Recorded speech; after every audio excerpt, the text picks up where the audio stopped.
अध्यक्ष महोदय, अन्य भारती साहब से अनुरोध करता हूँ कि आज का अध्यक्ष ही उद्बोधन रखें और मैं सभी साथियों को म्यूट कर रहा हूँ और अध्यक्ष जी अपना अनम्यूट कर लेंगे अपना मोबाइल। माननीय भारती साहब अनम्यूट करके अपनी बात रखें।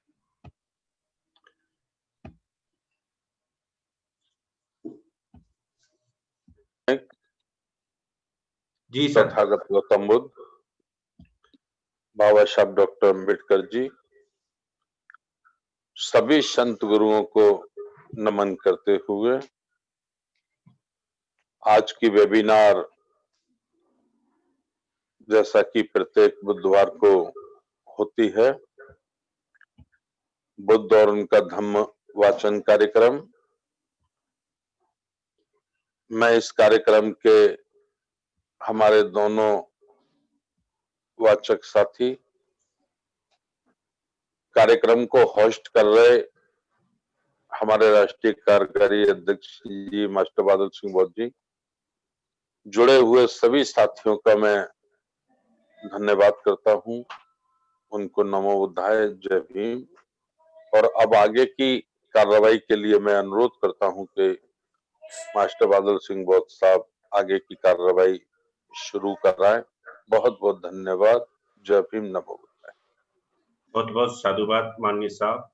अब मैं आज के प्रबोधनकार से अनुरोध करता हूं कि आज के प्रबोधन को प्रारंभ करें। माननीय आजाद बौद्ध जी और बहन रविता बौद्ध जी। तो आजाद बौद्ध जी आप प्रारंभ करें। जी, बहुत बहुत साधुवाद माननीय संचालक महोदय।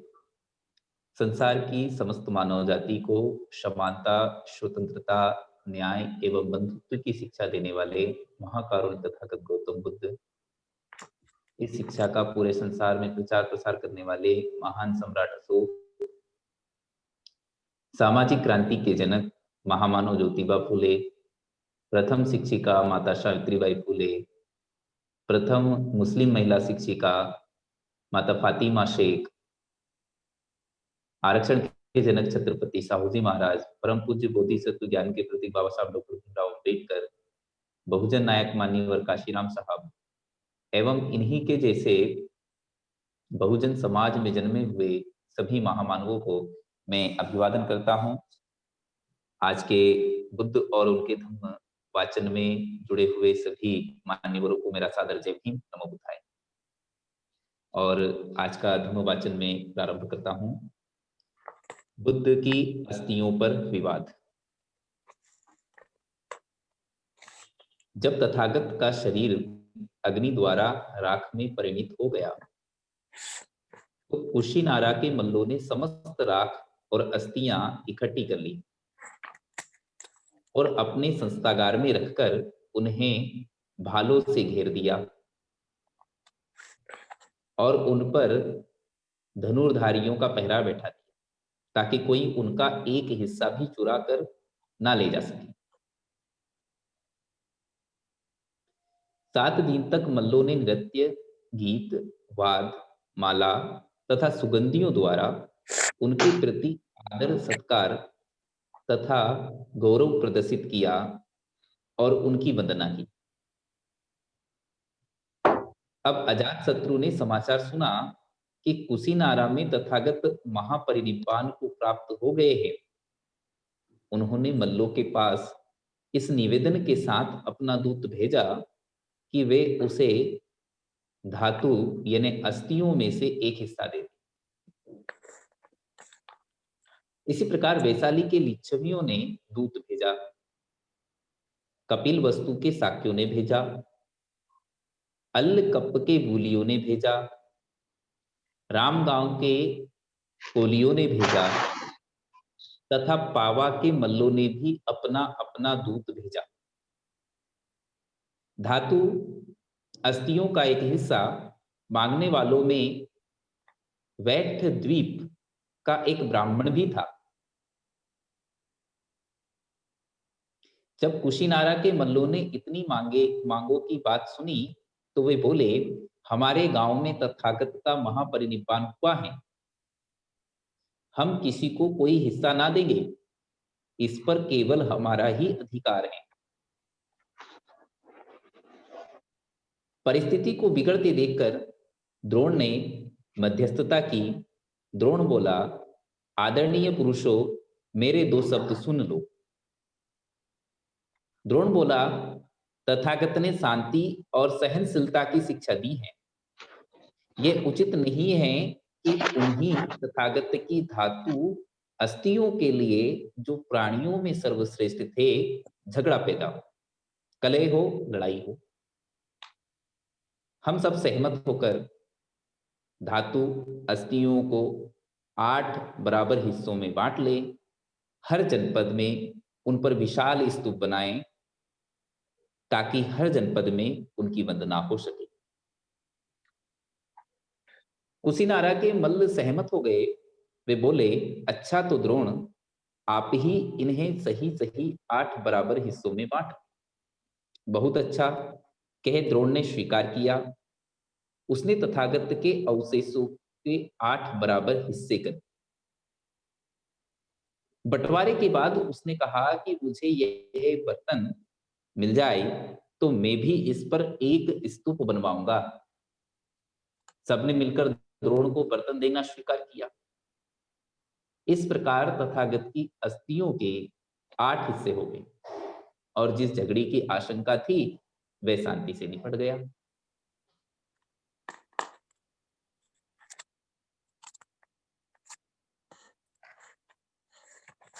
सभी को जय भीम, नमो बुद्धाय। बुद्ध भक्ति, यह बात श्रावस्ती में घटी है। उस समय बहुत से भिक्खु यह सोचकर कि सब चीवर तैयार हो जाएगा। आवाज क्लियर आ रही है सर? तैयार हो जाएगा। 3 महीने के बाद तथागत वारिक के लिए निकल पड़े। तथागत के लिए एक विषय तैयार कर रहे थे, चीवर तैयार कर रहे थे। उसी समय पूर्व बात के राज्य अधिकारी कीर्ति काम से साधु से ठहरे हुए थे, में ठहरे हुए थे। तब उन्होंने यह समाचार सुना। कहते हैं कि बहुत से भिक्षु यह सोचकर कि जब चीवर तैयार हो जाएगा 3 महीने के बाद तथागत बारिश के लिए निकल पड़ेंगे, तथागत चारिका के लिए निकल पड़ेंगे, तथागत के लिए एक चीवर बना रहे हैं। तब ईश्वर और पूर्ण में एक आदमी को सड़क पर नियुक्त कर दिया। उसे कहा, जो ही तुम उस भगवान अरहत सम्यक संबुद्ध को आते देखोगे, तुरंत आकर उससे हमें सूचना दोगे। 2-3 दिन तक यही रहकर प्रतीक्षा करते रहने के बाद उसने कुछ दूर से ही तथागत को आते देखा। वह दौड़ दौड़ कर इसिदत्त तथा पूर्व सज्जाधिकारियों के पास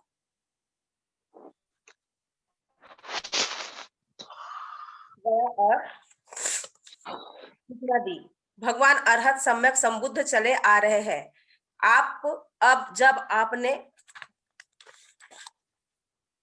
अब आप जो इच्छा हो करो। तब इतिजत और पूर्व दोनों राज्याधिकारी तथागत की ओर आने लगे, आगे बढ़े। पास पहुंचकर उन्होंने तथागत को अभिवादन किया और तथागत के पीछे हो लिए। तब तथागत सड़क से हटकर एक वृक्ष के नीचे बिछे एक आसन पर जा बैठे तथा इसिदत्त और सूर्य पूर्व राज्याधिकारी की भी तथागत को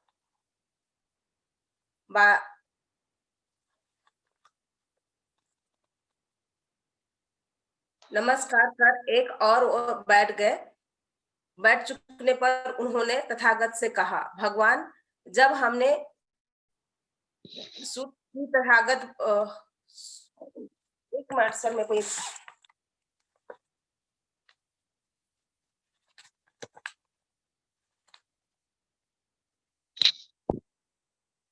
जब तथागत सड़क से हटकर कुछ दूर के एक वृक्ष के नीचे बिछे हुए आसन पर जा बैठे, तब इसीदत्त और पूर्व राजाधिकारी भी तथागत के बराबर आकर एक ओर बैठ गए। बैठ चुकने पर उन्होंने तथागत से कहा, भगवान, जब हमने सुना कि तथागत कौशल जनपद में चारिका करेंगे तो हम निराश हो गए और हमारा दिल छोटा हो गया कि हाय, अब तथागत हमसे दूर हो जाएंगे। भगवान, जब हमने सुना कि तथागत कौशल जनपद में चारिका करने के लिए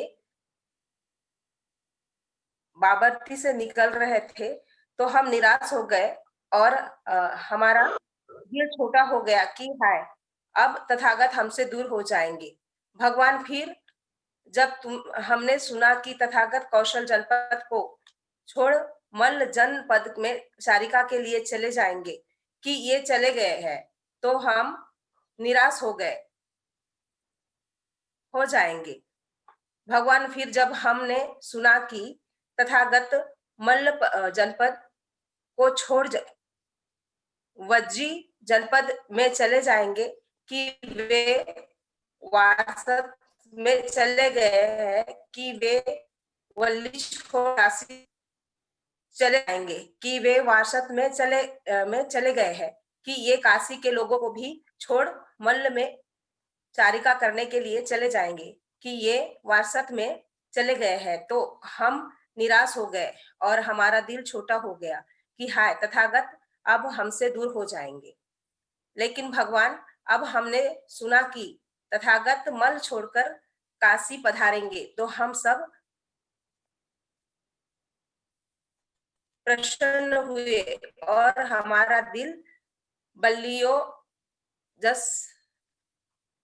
से उछलने लगा कि अब तथागत हमारे नजदीक आ रहे हैं। और जब हमने सुना कि काशी आ गए तो हम बड़े प्रसन्न हुए। उन्होंने तथागत के काशी से वज्जी से मल्ल के जनपद से कौशल के जनपद में आने का इसी तरह वर्णन किया। लेकिन भगवान, जब हमने सुना कि तथागत कौशल जनपद से भी श्रावस्ती की ओर चारिका करने के लिए चले आ रहे हैं तो हम बड़े प्रसन्न हुए और हमारा दिल बल्लियां उछलने लगा कि तथागत अब हमारे बहुत समीप आ गए। तब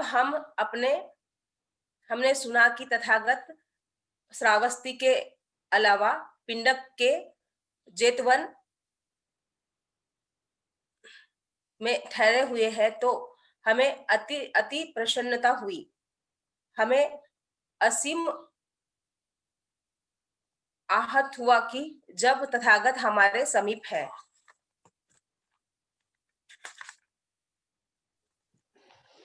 आठवां खंड, महामानव सिद्धार्थ गौतम। पहला भाग, बुद्ध का व्यक्तित्व। इसमें पहला चैप्टर है उनकी छवि। जितने भी वर्णन मिलते हैं उनसे यही ज्ञात होता है कि तथागत एक अति सुंदर व्यक्ति थे। उनकी रचना स्वर्ण पर्वत के शिखर के समान थी। उनका कद ऊंचा था, शरीर सुडौल था तथा उनका दर्शन आकर्षक था। उनकी लंबी लंबी बाहें, उनकी शेरसी चाल, उनकी विशाल आंखें, उनका सौंदर्य, उनकी स्वर्ण समान दीप्ति, उनकी चौड़ी छाती सभी को अपनी ओर आकर्षित करती थी।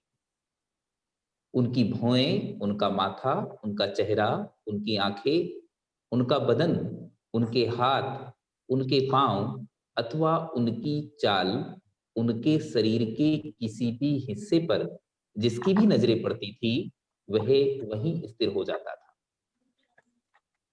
जब कोई भी उनको देखता था वह उनकी तेजस्विता, उनकी शक्ति, उनके अनुपम सौंदर्य से प्रभावित हुए बिना नहीं रह पाता था। उनका दर्शन होने पर किसी भी ओर जाने वाला व्यक्ति रुक जाता था। जो खड़ा होता था वह उनके पीछे पीछे हो लेता था। जो शांतिपूर्वक और धीरे धीरे चलता होता था वह तेजी से भागने लगता था और जो बैठा होता था वह तुरंत खड़ा हो जाता था। जिनको उनका दर्शन हो जाता उनमें से कुछ हाथ जोड़कर उनके प्रति सम्मान प्रदर्शित करते थे, दूसरे श्रद्धा से सिर झुकाकर उन्हें नमन करते थे। कुछ लोग उन्हें श्रद्धापूर्ण शब्दों से संबोधित करते थे, कोई भी उनको सम्मान अर्पित किए बिना नहीं रह जाता था। सभी उनसे स्नेह करते थे और उनका आदर करते थे। स्त्री पुरुष सभी उनके धर्मोपदेश सुनने के लिए उत्सुक रहते थे। उनका स्वर असाधारण रूप से मधुर था, गहन गंभीर था, प्रतिकर था, गुंजायमान था और अर्थपूर्ण था। ये सब उनकी वाणी को ऐसा बना देते थे मानो जैसे मधुर संगीत। उनका स्वर श्रोता को आश्वस्त करने वाला था। उनकी तेजस्विता, उनकी झलक अत्यधिक श्रद्धायुक्त और प्रेरणादायक थी। उनका व्यक्तित्व ही ऐसा था जो उनको न केवल अग्रणी बनाता था बल्कि उनके अनुयायियों के दिलों का सम्राट बनाने देता था। उनकी धम्मदेशना को सुनने के लिए असंख्य श्रोता आते थे। यह बात महत्व की नहीं थी कि वह क्या कहते थे, वह भावनाओं को प्रभावित करते थे। जो भी उनको सुनते थे वे उनकी इच्छा शक्ति, उनकी दृढ़ इच्छा शक्ति के आगे झुक जाते थे।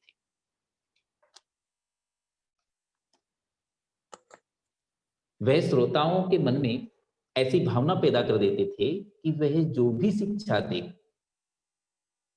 वह न केवल सत्य है बल्कि वह उनके निर्वाण प्राप्ति की आशा है।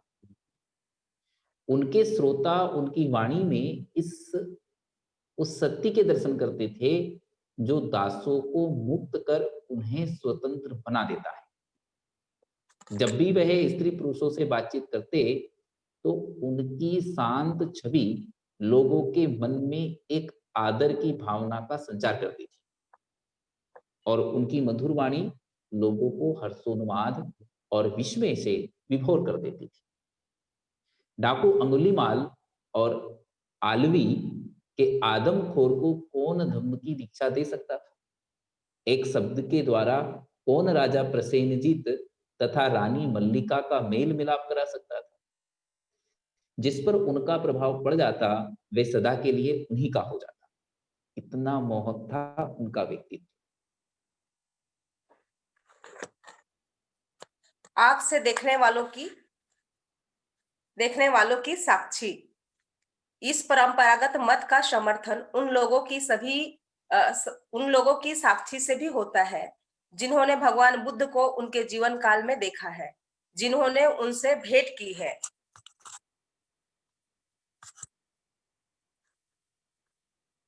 एक ऐसा प्रत्यक्ष साक्षी साल नाम का ब्राह्मण था। भगवान बुद्ध के आमने सामने देखकर उससे इस प्रकार स्तुति की थी।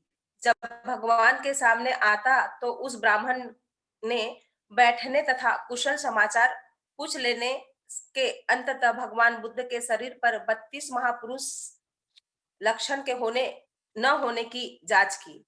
32 महापुरुष लक्षणों के विषय में असदिग्ध होकर भी उसका संदेश बता रहा था कि वह बुद्ध है या नहीं, लेकिन उसने पुराने वृद्ध ब्राह्मणों से आचार्य से यह सुन रखा था कि अरहत होते हैं, सम्यक संबुद्ध होते हैं, वे अपनी स्तुति सुनने पर अपने आप को प्रकट करते हैं। इसलिए उसने निम्नलिखित शब्दों से तथागत की स्तुति करने की ठानी।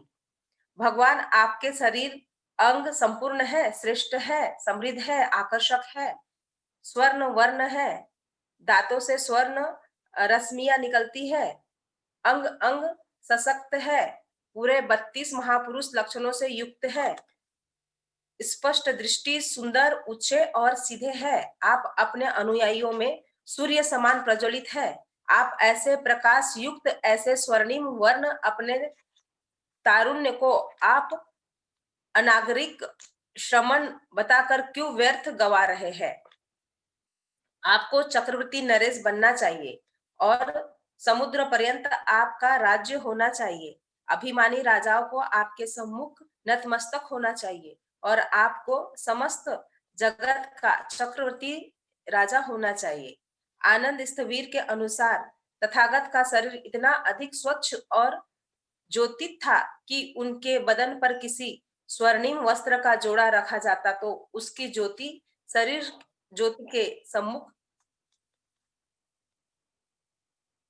मलाल पड़ जाती। तब इसमें क्या आश्चर्य है यदि तथागत के विरोधी तथागत के एक जादूगर समझते थे। उनके नेतृत्व की क्षमता। भिक्षु संघ का कोई वैधानिक अध्यक्ष नहीं था, तथागत का संघ पर कोई अधिकार नहीं था। भिक्षु संघ एक स्वायत्त संस्था थी, तो भी संघ और उसके सदस्यों पर तथागत का क्या अधिकार था? इस विषय में हमारे पास तथागत की समकालीन दो व्यक्तियों के प्रमाण उपलब्ध हैं। एक बार तथागत राजगृह के वेलुवन में विहार कर रहे थे। एक दिन प्रातः तथागत राजगृह में भिक्षा के लिए गए, किंतु स्वयं को जल्दी आ गया समझ वह परिव्राजक आराम में शकुलदाई के पास चले। उस समय शकुलदाई बहुत से परिव्राजकों से घिरा हुआ था। वे हैं अथवा नहीं हैं कि तात्विक चर्चा करके बहुत शोर मचा रहे थे।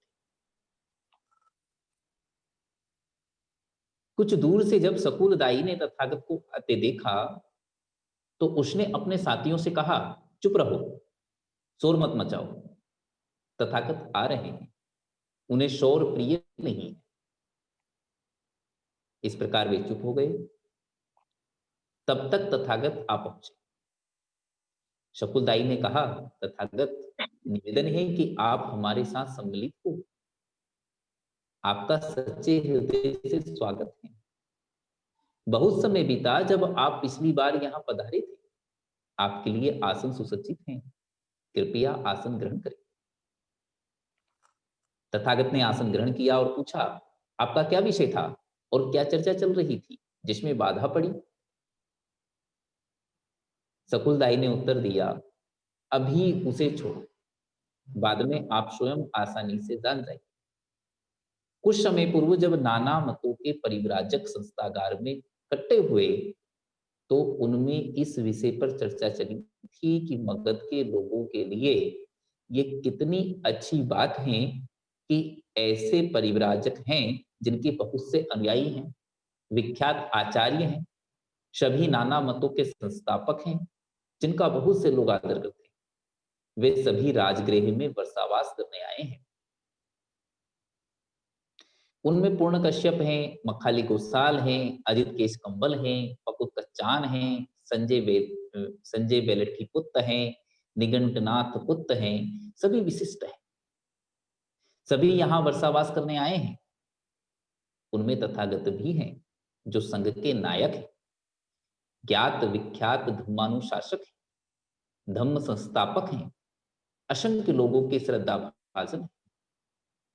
अब इन ज्ञात विख्यात विशिष्ट समणों में पुरुषों में कौन है जो अपने शिष्यों द्वारा सम्मानित किया जाता है, पूजा जाता है और अलंकृत किया जाता है, सत्कृत होता है, और वे कितने गौरव की भावना के साथ अपने आचार्य के पास रहते हैं?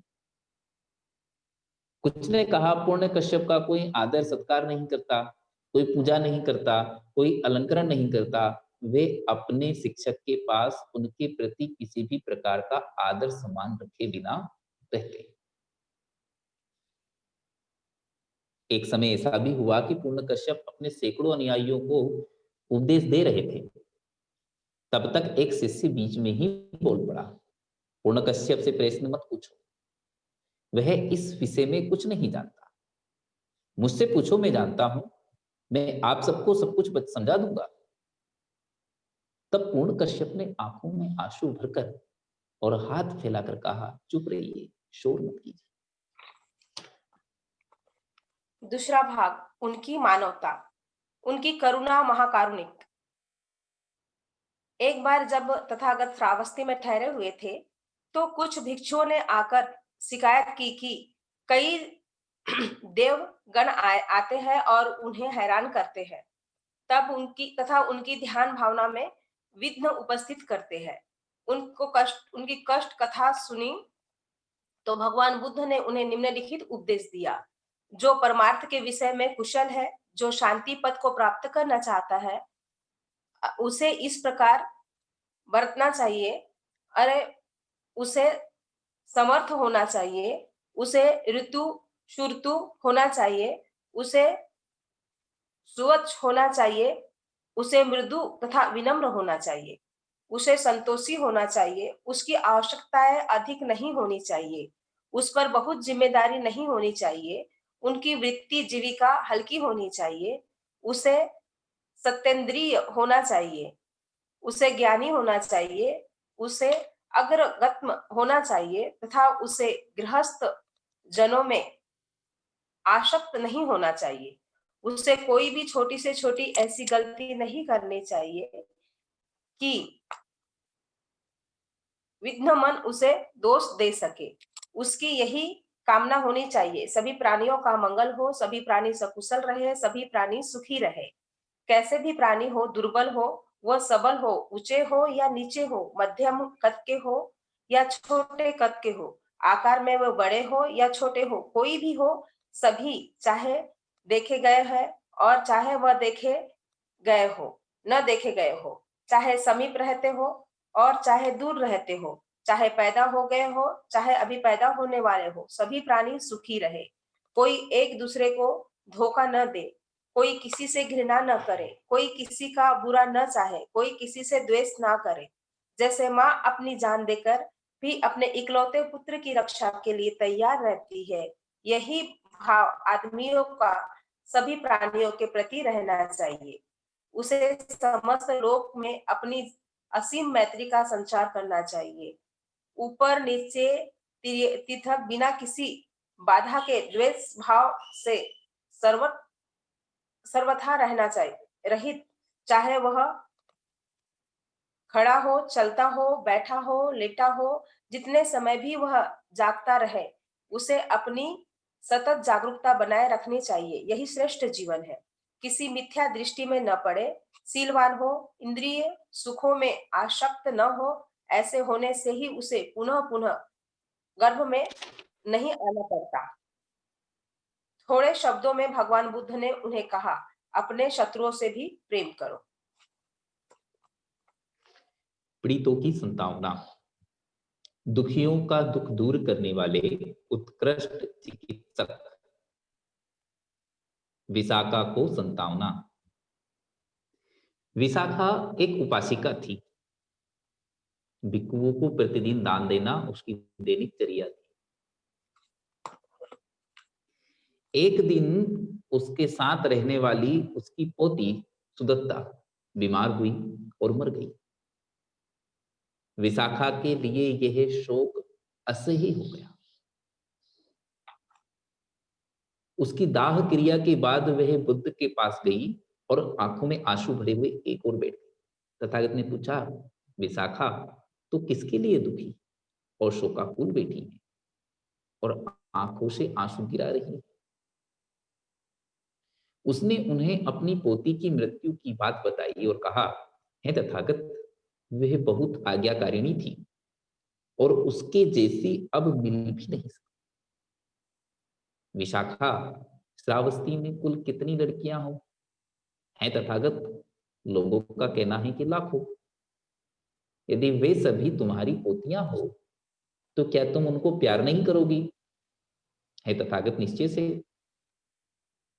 और श्रावस्ती में प्रतिदिन कितनों की मृत्यु होती है तथागत? अनेक की। तब तो एक क्षण भी ऐसा ना होगा जब तुम्हें किसी ना किसी के लिए शोक ना करना पड़े। है तथागत, सत्य है। तब क्या तुम दिन रात रोते हुए अपना जीवन गुजारोगी? है तथागत, आपने ठीक ठीक समझा, मैं समझ गई।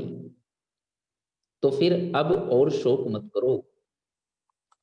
किस्सा इसी गौतम प्रकार को अच्छा जी। इसी प्रकार किस्सा गौतमी को संतावना। किस्सा गौतमी का विवाह श्रावस्ती के एक व्यापारी के पुत्र के साथ हुआ था। विवाह के कुछ समय बाद वह पुत्रवती हुई, किंतु उस शिशु को चलने फिरने के योग्य होने से पहले ही सांप ने डस लिया और वह चल बसा। उसे विश्वास नहीं होता था कि उसका बच्चा वास्तव में ही मर गया है, क्योंकि इससे पहले उसने मृत्यु को नहीं देखा। सांप के काटने से बना छोटा सा लाल दाग ऐसा नहीं लगता था कि वही बच्चे की मृत्यु का कारण था। इसलिए उसने अपने पुत्र की मृत देह को उठाया और एक घर से दूसरे घर घूमने लगा। उसकी दशा ऐसी विक्षिप्त सी हो गई थी कि लोगों ने समझा कि वे पागल हो गई है। अंत में एक वृद्ध पुरुष ने उसे सलाह दी कि वे तथागत के पास जाए और उनकी सहायता ले। उस समय तथागत श्रावस्ती में ही विराजमान थे, इसलिए वह तथागत के पास आई और उनसे अपने मृत पुत्र के लिए औषधि मांगी। बुद्ध ने उसकी दुख भरी गाथा और विलाप सुना। तब तथागत ने कहा, नगर में जाओ और किसी ऐसे घर से जहां कोई मरा ना हो सरसों के कुछ दाने ले आओ, उनसे मैं तुम्हारे बच्चे को जीवित करूं। उसने सोचा कि यह तो बहुत आसान है। अपने मृत पुत्र की देह लिए उसने नगर में प्रवेश किया, किंतु उसने जल्दी ही जान लिया कि वे असफल हो गई, क्योंकि जिस घर में भी वह गई वहां किसी ना किसी परिवार के सदस्य की मृत्यु अवश्य हुई थी। एक गृहस्थ ने उससे कहा, जीने वाले तो कम हैं और जो मर गए हैं वे अधिक हैं। अतः वह बुद्ध के पास निराश और खाली हाथ लौट आए। तब तथागत ने उससे पूछा, किस्सा गौतमी, क्या तू नहीं जान पाई कि सभी की मृत्यु होनी ही है? क्या तुझे इसलिए शोक करना चाहिए कि ये घटना केवल तेरे साथ घटी है? वह वहां से चली गई और बच्चे की अंतिम क्रिया कर दी। किस्सा गौतमी कह रही थी, सभी कुछ अनित्य है, यही नियम है। रोगी सुश्रुत तथागत। एक समय एक भिक्षु को अतिसार हो गया था और वह अपने ही मल मूत्र में पड़ा था। आनंद स्थविर को साथ लिए घूमते घूमते भगवान बुद्ध उस भिक्षु के निवास स्थान पर पहुंचे। तथागत ने उस भिक्षु को देखा कि वह अपने ही मलमूत्र में पड़ा है। यह देख के उसकी ओर गए और जाकर पूछा, भिक्षु तुझे क्या कष्ट है? भगवान, मैं अतिसार में पीड़ित हूँ। भिक्षु, क्या तुम्हारी कोई सेवा नहीं कर रहा है? भगवान, नहीं। भिक्षु, ऐसा क्यों कि दूसरे भिक्षु तुम्हारी सेवा नहीं करते? भगवान, मैं भिक्षुओं के लिए किसी भी तरह उपयोगी नहीं हूँ, इसलिए भिक्षु मेरी सेवा नहीं करते। तब तथागत ने आनंद स्थविर को कहा, आनंद, जा पानी ले आ, मैं इस भिक्षु का मलमूत्र साफ करूंगा। बहुत अच्छा, यह वो कह आनंद स्थविर ने स्वीकार किया। तब पानी आ गया था तो तथागत ने पानी गिराया और आनंद स्थविर ने उस भिक्षु का शरीर मल कर धोया तथा तथागत ने उसे सिर की ओर से उठाया और आनंद स्थविर ने पांव की ओर से, दोनों ने मिलकर उसे उठाकर बिस्तर पर लिटा दिया। तब तथागत ने इस अवसर पर सभी भिक्षुओं को इकट्ठा किया और उनसे पूछा, भिक्षुओं, अमुक आवास कमरे में कोई बीमार भिक्षु है? भगवान, है। उस भिक्षु को क्या कष्ट है? भगवान, उस भिक्षु को अतिसार है। लेकिन भिक्षुओं, क्या कोई भी उसकी देखभाल कर रहा है? भगवान, नहीं। क्यों नहीं? भिक्षु उसकी देखभाल क्यों नहीं करते? भगवान, यह भिक्षु भिक्षुओं के किसी काम नहीं आता, इसलिए भिक्षु उसकी देखभाल नहीं करते। भिक्षुओं, तुम्हारी देखभाल करने वाले तुम्हारे माता पिता नहीं है। यदि तुम आपस में ही एक दूसरे की सेवा नहीं करोगे तो कौन करेगा? भिक्षुओं, जो रोगी की सेवा करता है वह मेरी सेवा करता है। यदि उपाध्याय हो तो उसे जीवन भर रोगी भिक्षु की सेवा करनी चाहिए और उसके स्वास्थ्य लाभ तक प्रतीक्षा करनी चाहिए। यदि आचार्य हो, यदि भिक्षु हो, यदि शिष्य हो, यदि साथ रहने वाला हो, यदि गुरु भाई हो, हर किसी को दूसरे के स्वास्थ्य लाभ तक उसकी देखभाल करनी चाहिए। यदि कोई रोगी की देखभाल नहीं करता है तो वह उसका दोष माना जाएगा। एक बार भगवान बुद्ध राजगृह में महावत में कल निवाब में ठहरे हुए थे। उस समय स्थविर वक्कली एक कुम्हार के छाए हुए स्थान पर पड़े थे। रुग्ण पीड़ित भयंकर बीमार से ग्रस्त थे। तब स्थविर वक्कली ने अपने उपासकों को बुलाया और कहा, मित्रों, यहाँ आओ, तथागत के पास जाओ, मेरा नाम लेकर उनकी चरणों की वंदना कर कहो, भगवान विष्णु वक्कली रुग्ण है, पीड़ित है, भयंकर बीमारी से ग्रस्त है। वह तथागत के चरणों की वंदना करता है और तुम यह भी कहना, भगवान, यह अच्छा होगा यदि आप वक्कली पर दया करें, उसे देख आने की कृपा करेंगे। भगवान बुद्ध ने मौन रहकर स्वीकार कर लिया। तदनंतर तथावर चीवर पहन पात्र चीवर ग्रहण कर स्थविर वक्कली को देखने के लिए चले। स्थविर वक्कली ने तथागत को दूर से ही आते देखा। उन्हें देख स्थविर वक्कली बिस्तर पर ही हिलने डोलने लगे। तब तथागत ने वक्कली से स्थविर को कहा, वक्कली, हिल डोल मत, आसन सज्जित है, मैं इस पर बैठूंगा। ये पीछे आसन पर विराजमान हुए। बैठकर तथागत ने वक्कली स्थविर से कहा, वक्कली, मैं समझता हूँ कि अपने कष्ट को सहन कर रहे हो। मैं समझता हूँ तुम बड़ी सहनशीलता से काम ले रहे हो। अब क्या तुम्हारा पीड़ा घट रही है? तुम्हारी पीड़ा घट रही है, बढ़ तो नहीं रही है। इसके घटने के लक्षण है, बढ़ने की तो नहीं। भगवान, नहीं, मैं यह सह नहीं सक रहा हूँ। मैं सहनशीलता से काम नहीं ले सक रहा हूँ। मुझे तीव्र वेदना होती है। कष्ट घट नहीं रहा है। कष्ट के घटने का कोई लक्षण नहीं, बढ़ने का ही है। वक्कली, मेरे मन में किसी प्रकार का कोई संदेह है, कोई अनुताप है? भगवान, मेरे मन में कोई संदेह नहीं, कोई अनुताप नहीं। वक्कली, कोई ऐसी बात तो नहीं जिससे तुम अपने सील की ओर देखकर स्वयं आप अपनी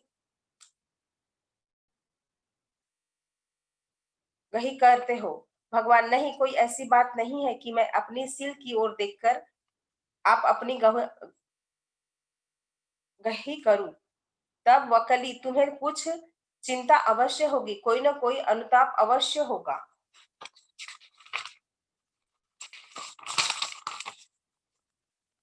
भगवान, मैं बहुत समय से तथागत के दर्शनों की कामना कर रहा था, लेकिन तथागत के दर्शनार्थ आ सकने के मेरी शरीर में ताकत नहीं थी। वक्कली, इस मेरे गंदे शरीर के दर्शन करने में क्या रखा है? जो धर्म को देखते हैं मुझे देखता है, जो मुझे देखता है धर्म को देखता है। वक्कली, तो धर्म को देखता है मुझे देखता है, तो मुझे देखता है धर्म को देखता है।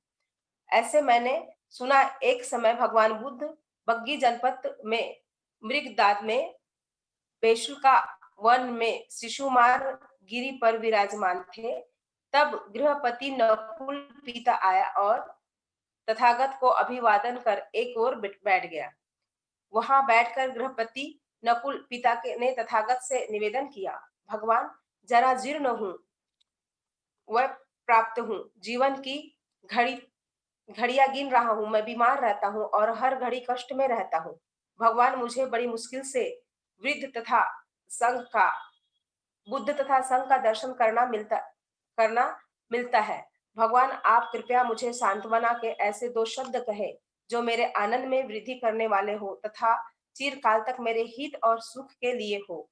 यह ठीक है, यह ठीक है, गृहपति, कि तुम्हारा शरीर दुर्बल है और कष्टों से लदा हुआ है। इस तरह की शारीरिक अवस्था होने पर स्वस्थ की आशा नहीं की जा सकती, लेकिन तब ही गृहपति, तुम्हें ऐसी भावना करनी चाहिए कि यद्यपि मेरा शरीर रोगी है, लेकिन मैं मन से निरोग रहूंगा। गृहपति, तुम्हें ऐसा एहसास करना चाहिए।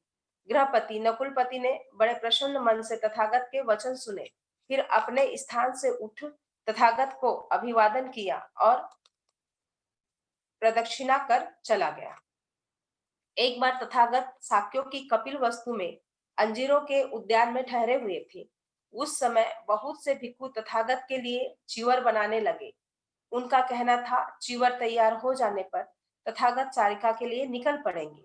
तब महानाम साक्य ने सुना कि बहुत से भिक्षु तथागत के लिए चीवर बना रहे हैं और उनका कहना है, और तब वह तथागत के पास पहुंचे। एक ओर बैठे हुए महानाम साक्य ने तथागत से निवेदन किया, भगवान, मैं सुनता हूँ कि बहुत से भिक्षु तथागत के लिए चीवर बनाने में लगे हैं और उनका कहना है, चीवर तैयार हो जाने पर और 3 महीने समाप्त हो जाने पर तथागत चारिका के लिए निकल पड़ेंगे।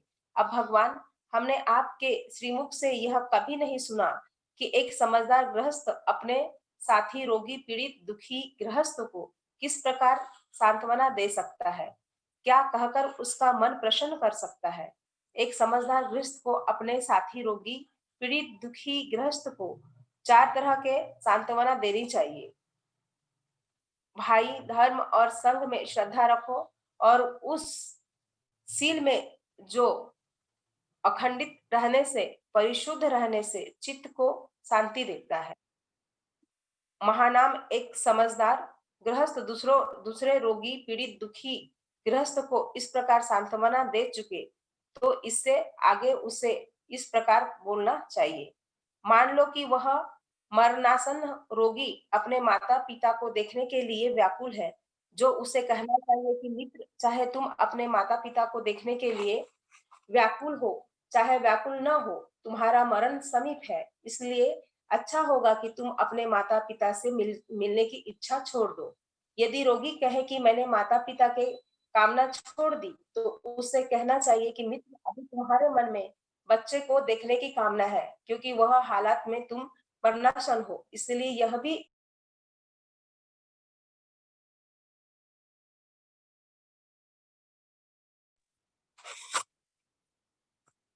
कॉल आ गई थी, त्याग दो। इसी प्रकार उसे 5 इंद्रियों में सुख भोगों के बारे में भी कहना चाहिए। मान लो कि रोगी कहता है, मुझे 5 इंद्रियों की सुखों की कामना है, तो उसे कहना चाहिए, मित्र, इन 5 इंद्रियों में सुखों की अपेक्षा दिव्य लोक के सुख अधिक प्रणीत है।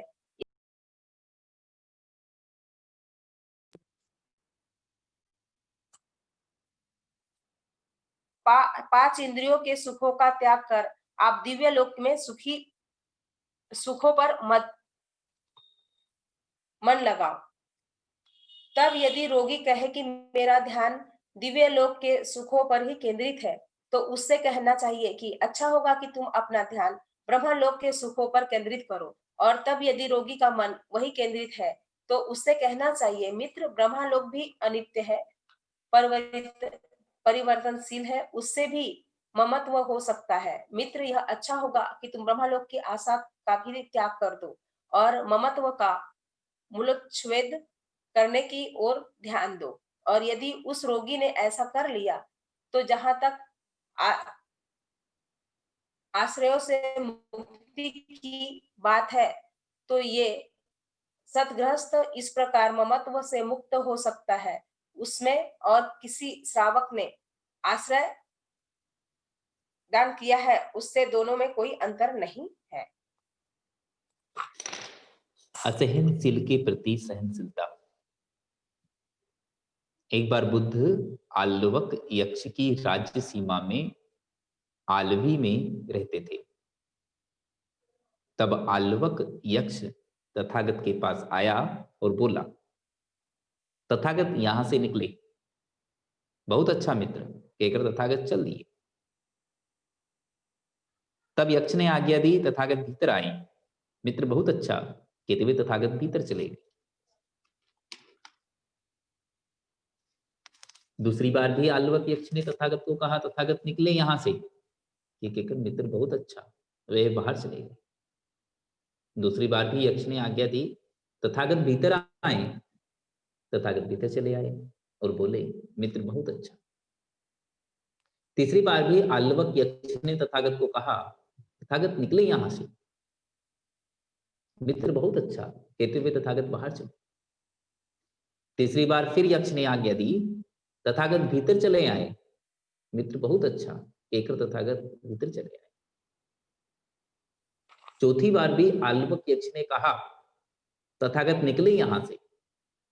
इस बार तथागत ने उत्तर दिया, मित्र मैं बाहर नहीं निकलूंगा, तुझे जो करना हो सो कर। यक्ष क्रोधित हो उठा और बोला, मैं एक प्रश्न पूछूंगा। तथागत, यदि मेरे प्रश्न का उत्तर ना दे सके तो मैं आपको पागल बना दूंगा, या आपका हृदय फाड़ डालूंगा, या पांव से पकड़कर नदी के उस पार फेंक दूंगा। मित्र, मुझे इस लोक में कोई ऐसा नहीं दिखाई देता जो मुझे पागल बना दे, या मेरा हृदय फाड़ डाले, या मुझे पांव से पकड़कर नदी के उस पार फेंक दे। लेकिन फिर भी मित्र, तू जो प्रश्न पूछना चाहे पूछ। तब आल्वक यक्ष ने तथागत से निम्नलिखित प्रश्न पूछे, इस संसार में आदमी के लिए सर्वश्रेष्ठ धन कौन सा है? कौन सा कुशल कर्म सुखदायक है? रसों में मधुरतम रस कौन सा है? किस तरह का जीवन सर्वश्रेष्ठ जीवन कहा जाता है? तथागत ने उत्तर दिया, संसार में आदमी के लिए श्रद्धा सर्वश्रेष्ठ धन है। धर्मानुसार आचरण करने से सुख मिलता है। सत्य का रस ही सभी रसों से मधुरतम है। प्रज्ञा संपन्न जीवन सबसे श्रेष्ठ है। आल्वक यक्ष ने पूछा, मनुष्य बाढ़ को कैसे पार करता है? आदमी समुद्र को कैसे पार करता है? मनुष्य दुख का अंत कैसे करता है? तथागत ने उत्तर दिया, मनुष्य श्रद्धा से बाढ़ को पार करता है। मनुष्य अप्रमाद यानी जागरूकता से सागर को पार करता है। मनुष्य प्रयास से दुख का नाश करता है। मनुष्य प्रज्ञा से स्वयं परिशुद्ध होता है। तब आल्वक यक्ष ने पूछा, मनुष्य ज्ञान कैसे प्राप्त करता है? मनुष्य धन कैसे प्राप्त करता है? मनुष्य कृति कैसे प्राप्त करता है? मनुष्य मित्रगण कैसे प्राप्त करता है? तथागत ने उत्तर दिया, निब्बान प्राप्ति के लिए अर्हतो तथा धर्म में श्रद्धा रखने से, आज्ञाकारी होने से, अप्रमादी होने से, ध्यान लगाकर सुनने वाला होने से मनुष्य ज्ञान प्राप्त करता है। जो उचित ही करता है, जो दृढ़ निश्चयी है, जो जागरूक है, वह धन प्राप्त करता है। जो देता है वह मित्रगण प्राप्त करता है। जिस श्रद्धावान उपासक में सत्य, सदाचार, धैर्य और उदारता होती है, उससे मरने पर पश्चाताप नहीं होता। आओ, जो दूसरे बहुत से संबंध हैं उनसे भी पूछ लो कि क्या सत्य, संयम, दानशीलता तथा धैर्य से भी बढ़कर कोई अन्य गुण है? आल्वक यक्ष बोला, अब मैं दूसरे समनों से क्या पूछूं? आज मैं अपने अच्छे भविष्य के ऐश्वर्य से परिचित हो गया हूं। निश्चय से तथागत मेरे ही कल्याण के लिए आलवी पधारे हैं। आज मैं जानता हूं कि इसे दान देने से महाफल मिलता है। आश्रम में तथागत तथा उनके धर्म के प्रति आदर एवं श्रद्धा प्रकट करते हुए एक गांव से दूसरे गांव, एक नगर से दूसरे नगर विचरूंगा।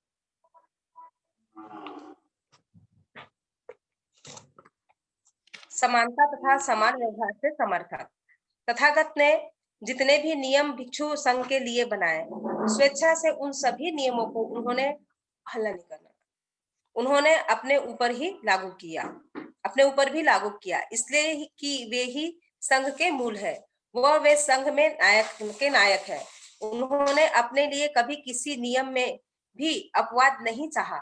यदि वे चाहते तो उस असीम आदर और प्रेम की भावना के कारण जो संघ के थी, वे तथागत को प्रसन्नता नियम करते। भिक्षु एक ही बार भोजन ग्रहण कर सकते थे तथा तथागत को भी स्वीकृत था। भिक्षु के पास कोई निजी संपत्ति नहीं रहनी चाहिए। यह नियम अन्य सभी भिक्षुओं के साथ साथ तथागत को भी स्वीकृत था। भिक्षु के पास केवल 3 चीवर ही होने चाहिए। यह नियम सभी भिक्षुओं के साथ साथ तथागत को भी स्वीकृत था। एक बार जब भगवान बुद्ध शाक्य जनपद के कपिलवस्तु नगर में वयोध्याराम में रहते थे, तो भगवान बुद्ध की मौसी प्रजापति गौतमी अपने हाथ का बुना धुरसा जोड़ा लाई और तथागत से उसे स्वीकार करने की प्रार्थना की। तथागत ने उन्हें उत्तर दिया, प्रजापति उसे संघ को दे। दूसरी ओर तीसरी बार फिर प्रजापति गौतम अपनी प्रार्थना दोहराई। उसे हर बार वही उत्तर मिला। तब आनंद ने आग्रह किया, भगवान प्रजापति गौतमी आपकी मौसी है। प्रजापति गौतमी ने आपको दूध पिलाया, आप उसका दिव्य दूसरा जोड़ा स्वीकृत कर ले। लेकिन तथागत का यही आग्रह रहा कि दूसरा जोड़ा संघ को ही दिया जाए।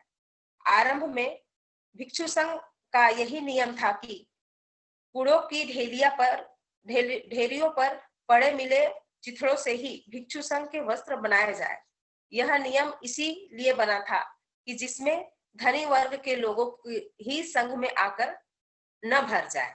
लेकिन एक बार जीवक तथागत को नए वस्त्र का बना चीवर देने में सफल हो गया। तब तथागत ने चिथड़ों के बने चीवर ही पहनने का नियम ढीला कर दिया।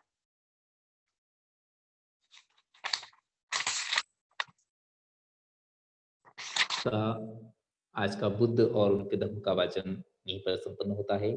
सभी मान्यवरों ने धैर्य पूर्वक, शांति पूर्वक आज का बुद्ध और उनके धर्म का वाचन सुना। इसलिए सभी मान्यवरों को सादर जय भीम, नमो बुद्धाय। बहुत बहुत साधुवाद माननीय प्रबोधनकार साथी। अब मैं आज के कार्यक्रम की अध्यक्षता कर रहे माननीय साहब से अनुरोध करता हूं कि अपने अध्यक्षीय उद्बोधन रखें। पुनः सभी गुरु संतों को नमन करते हुए मैं अपने दोनों साथियों को, अपनी छोटी बहन रविता बौद्ध, अपने छोटे भाई आजाद बौद्ध, दोनों का बहुत बहुत आभार व्यक्त करता हूं। और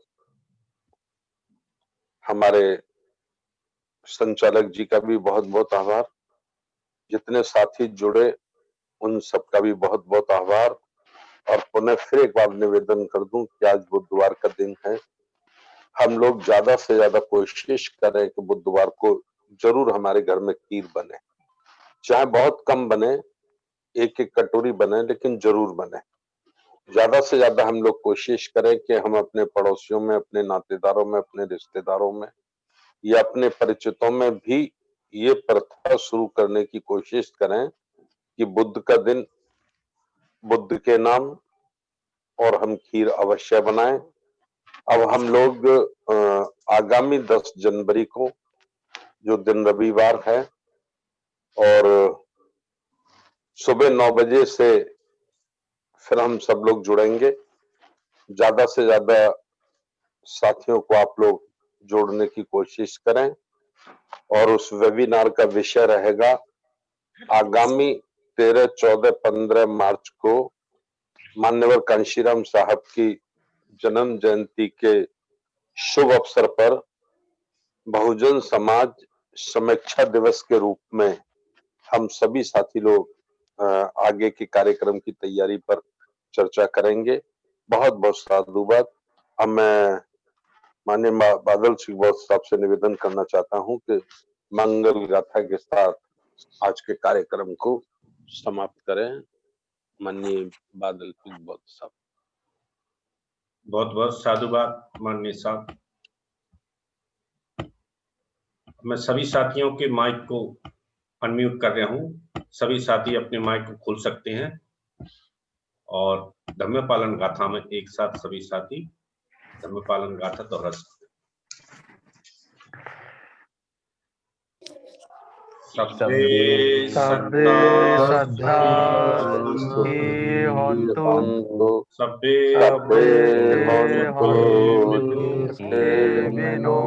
सर्वे भद्राणि पश्यन्तु मा किञ्चित् सर्वे सुखीर्भवन्तु सर्वे हन्तु जगेमिनो सर्वे भद्राणि पश्यन्तु मा किञ्चित्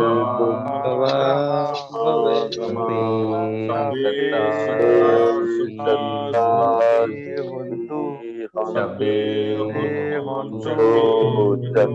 जगेमिनो भद्राणि पश्यन्तु मा किञ्चित्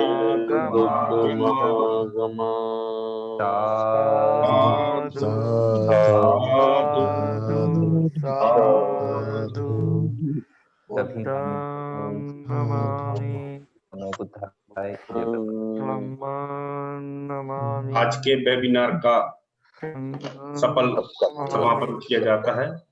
सभी साथियों को सादर जय भीम।